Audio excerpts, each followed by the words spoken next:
Hello again, friends. Ed Harold here. Today I want to talk to you about a technique I teach called optimal diaphragmatic breathing. And optimal diaphragmatic breathing will occur through the nose, and it'll occur through a constriction at the top of the trachea of a piece of cartilage called the epiglottis. And the epiglottis is at the top of the trachea so that when food comes down, if it escapes the esophagus, that food particles will not interfere with the airway system. We can contract this epiglottis when we breathe. It's like tightening a straw, and we're valving the air coming in and out through the body. And it might sound something like this.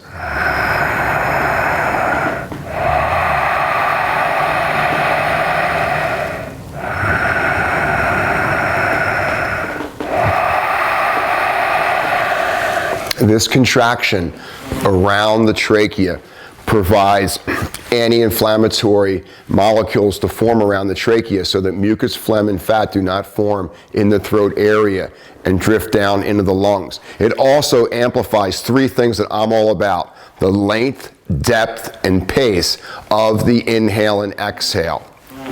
As you contract this area of the throat, the five sense perception of the mind will be pulled into the inner world. And in that inner world, you'll receive the information from the external environment before you react to it the same way you did last time. So we're constantly in a neuroplastic curiosity mode in the brain, while at the same time, the respiratory system being amplified by the optimal diaphragmatic breathing is taking care of the cardiovascular system, never having the heart beat any faster than it has to for us to receive our desired goal, and we remain in a fat-burning mode.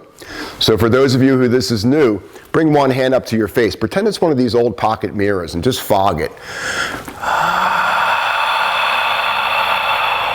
Try one more, and use your brain and try to identify where you're picking up that tone in your throat. Good. Now bring the hand down and zip the mouth shut.